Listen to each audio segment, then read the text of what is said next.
मैं हूं काइटी पीटरसन। रेगिस्तानी मिलीपीड वर्सेस रेगिस्तानी सेंटीपीड में आपका स्वागत है।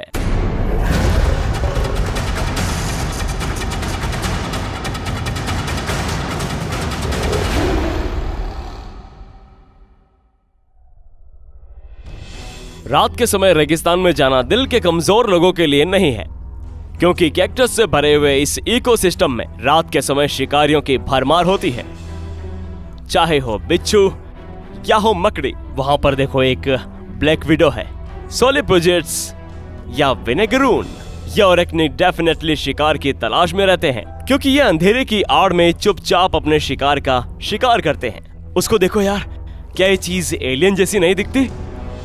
सारे अरेक्निड के पास 8 पैर होते हैं और ज्यादातर नुकीले दांतों या जहर देने वाले डंक से लैस होते हैं। ये संयुक्त राज्य अमेरिका में बिच्छू की सबसे जहरीली स्पीशीज है। अभी ये मेरे हाथ पर है, ठीक है, मुझे थोड़ा परेशान तो कर रहा है। मैं देखना चाहता हूँ कि क्या मैं इसे शांत बैठा सकता हूँ। हालांकि अगर 8 पैर, नुकीले दांत और डंक आपको डराने के लिए पर्याप्त नहीं है, तो एरिजोना का सोनोरन रेगिस्तान और भी ज्यादा पैरों वाले जीवों के उप समूह का घर है, मीरियापॉड्स, जिनमें सेंटीपीड्स और मिलीपीड्स शामिल हैं। आखिरकार ये दोनों जानवर इंसानों से बचने की पूरी कोशिश करते हैं। हालांकि हम उनमें से एक को कैमरे में कैद करने जा रहे हैं, ताकि हम उन्हें नजदीक से तुलना करने के लिए कैमरे के सामने ला सकें। सबसे पहले रेगिस्तानी मिलीपीड्स के बारे में बात करते हैं। अब मिलीपीड्स का मतलब है 1000 पैर, और इन छोटे से बॉडी सेगमेंट्स में से प्रत्येक पर 2 जोड़ी पैर हैं, जो आपको साफ दिख रहे होंगे। अब यहाँ कोई रास्ता नहीं है कि मैं इस प्राणी के नीचे जाकर इसके पैरों की गिनती करूं, लेकिन मैं आपको बता सकता हूँ कि ये मेरी बाह पर रेंग रहा है और उनमें से बहुत सारे पैर तो मुझे गुदगुदी भी कर रहे हैं। ऐसा लगता है कि जैसे वेलक्रो के छोटे छोटे टुकड़े आपके हाथ के बालों को जकड़ रहे हैं। नाम के बावजूद वास्तव में हमारे ग्रह पर मिलीपीड की ऐसी कोई प्रजाति नहीं है जिसके 1000 पैर हो। औसतन उसके पास लगभग 400 होते हैं, जिसमें रिकॉर्ड 750 का है, जो दुनिया के किसी भी अन्य जानवर से ज्यादा है। इन मीरियापॉड्स की आई साइट बहुत कमजोर होती है। उनके सामने बहुत ही सिंपल आंखें होती है, इसलिए ये वास्तव में इस एनवायरनमेंट के माध्यम से नेविगेट करने के लिए इस वाले एंटीना का यूज करती है। और आप देखेंगे कि वो इस समय हवा में नाचता है, तो ये बेसिकली ये देख रहा होता है कि उसका अगला कदम क्या होने वाला है। अगर वो उस एंटीना से कुछ भी महसूस नहीं कर पाता है, तो वो कुछ इस तरह से सोचता है, मेरे पास कोई रास्ता नहीं है। और जब तक वो किसी ऐसी चीज से नहीं टकराता जिस पर वो चल सकता है, तब तक वो पिछली जगह पर अपने पैर जमाए रखता है। अब मिलीपीड के पास बहुत सारे शिकारी नहीं है, और ऐसा इसीलिए है क्योंकि ये छोटे मीरियापॉड वास्तव में जहरीले होते हैं। इनके शरीर के किनारे ग्लैंड्स होती है, और उन्हें अगर वाकई में बहुत ज्यादा खतरा होता है तो वो एक गंदा ऑरेंज लिक्विड छोड़ती है, और ये बिल्कुल बदबूदार होता है। मैंने वास्तव में इसे दूसरी रात अपने हाथों पर लगा लिया था। अब अगर आपकी स्किन पर ये जहर लग जाए तो बस आपको अपने हाथों को साबुन से अच्छी तरह से धोना है और आप ठीक हो जाएंगे। अब मैं इस सेंटीपीड के साथ पूरी तरह से सहज हूं। ये काटते नहीं है, और अगर ये काटता नहीं है तो मेरे ऊपर जितना चाहे ये रेंग सकता है। बट ये सेंटीपीड एक बहुत ही तरह का अलग खेल है, और हम इसको 1 सेकंड के लिए बाहर निकाल लेंगे और इस छोटे से जहरीले रेगिस्तानी निवासी को करीब से देखेंगे। रेगिस्तानी मिलीपीड इंसानों के लिए लगभग हानिकारक है, और अगर आप जंगल में किसी से मिलते हैं तो उससे आप थोड़े से दूर रहकर ही उसे निहारें।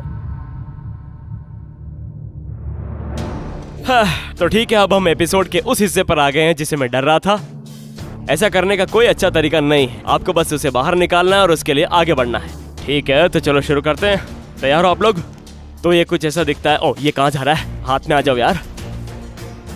रेगिस्तानी सेंटीपीड बहुत दर्दनाक और जहरीला काट सकते हैं, इसलिए मैं जोर देकर कह रहा हूँ कि मैं जो कर रहा हूँ आप वैसा कभी मत करना। ओके, तो मैंने उसका सिर और उससे भी खास बात उसके जो नुकीले दांत हैं उन पर कंट्रोल कर लिया है, तो मैं इस स्थिति के बारे में अब बहुत ही महसूस कर पा रहा हूँ। देखो यार, ये छोटा सा रेगिस्तानी जीव कितना डरावना दिखता है। अब जो वास्तव में दिलचस्प है वो ये कि सेंटीपीड का मतलब होता है 100 पैर। सेंटीपीड की हर एक स्पीशीज अलग अलग होती है। ऐसा कोई तरीका नहीं कि इसके 100 पैर हो, लेकिन जैसे जैसे ये बढ़ती है और उनके शरीर के सेगमेंट बड़े होते जाते हैं, तो उनके पैरों की संख्या भी बढ़ती जाती है। अब सेंटीपीड और मिलीपीड के बीच एक बड़ा अंतर यह है कि सेंटीपीड का शरीर बहुत ही चपटा होता है। इससे ये चट्टानों के बीच के दरारों में बहुत ही आसानी से घुस जाती हैं और रेगिस्तान की सतह पर बहुत तेजी से सरकती हैं। अभी बहुत ज्यादा शिकारी होते हैं। मैं अभी यहाँ बाहर हूँ, वॉश में घूम रहे हैं और यहाँ जानवरों की तलाश में चट्टानों के बीच से गुजर रहे हैं। ये कीड़े खाएंगी, ये बिच्छू खाएंगी, ये छिपकलियां भी खाएंगी, और कुछ रेगिस्तानी सेंटीपीड जो विशाल आकार की हो जाती हैं, वो रोडेंट भी खा जाती हैं। लेकिन इस आकार के सेंटीपीड के काटने से भी आपको अनबिलीवेबल दर्द होगा। इसलिए मैं इस मीरियापोड को संभालते समय हर संभव सावधान रहना चाहता हूँ। सभी सेंटीपीड के बारे में एक बहुत ही दिलचस्प विशेषता ये है कि यहाँ आप इसके पीछे का भाग देख सकते हो। ये वाली दुम, आपके पास यहाँ पीछे के भाग पर 2 मॉडिफाइड पैर हैं जिनमें छोटे हुक हैं और ये पिछला सिरा काफी हद तक एक नकली सिर की तरह दिखता है। ये सिर के रंग जैसा ही है और यहाँ पीछे के सिर पर ये 2 छोटे से मॉडिफाइड पैर हैं जिन पर हुक लगे हैं। तो मान लीजिए अगर आप एक शिकारी हैं और आप आ रहे हैं और आप सोच रहे हैं कि ठीक है, मैं इसे पकड़कर इसका सिर काट दूंगा। ये छोटे से पैर ऊपर जाकर करते हैं कमाल, बूम, और आप उन छोटे कांटों से चुभ जाते हैं और आप चौंक जाते हैं। सेंटीपीड इधर उधर घूमता है और तब आपको वो उन विषैले नुकीले दांतों से काट डालता है। ये ऐसा प्राणी नहीं है जिसे खाना बहुत ही आसान हो। सेंटीपीड का जहर इंसानों के लिए जानलेवा नहीं माना जाता है। हालांकि ऐसा कहा जाता है कि ये दर्द एक पूर्ण विकसित व्यक्ति को भी कई घंटों तक जमीन पर रख सकता है, वो भी दर्द में। तो मोरल ऑफ द स्टोरी है कि सेंटीपीड से दूर ही रहें। मुझे उम्मीद है कि सभी को ये तुलना बहुत पसंद आई होगी। रेगिस्तानी सेंटीपीड वर्सेस रेगिस्तानी मिलीपीड। दोनों स्पीशीज सोनारन रेगिस्तान की मूल निवासी है। मैं दोनों से बचने का सुझाव दूंगा क्योंकि सेंटीपीड वेनमस होता है और मिलीपीड्स पॉइजनस। मैं हूं काइटी पीटरसन। बहादुर बनो, तूफान मचाओ। मिलते हैं अगले एडवेंचर पर। ये दोनों मीरियापोड इकोसिस्टम में बहुत ही महत्वपूर्ण भूमिका निभाते हैं और जबकि ये डरावने हो सकते हैं और आपके और मेरे मुकाबले उनके पास अनगिनत पैर भी हो सकते हैं, लेकिन हमेशा याद रखने की कोशिश करना कि ये विपरीत दिशा में भागने के लिए हर एक का उपयोग करने जा रहे हैं।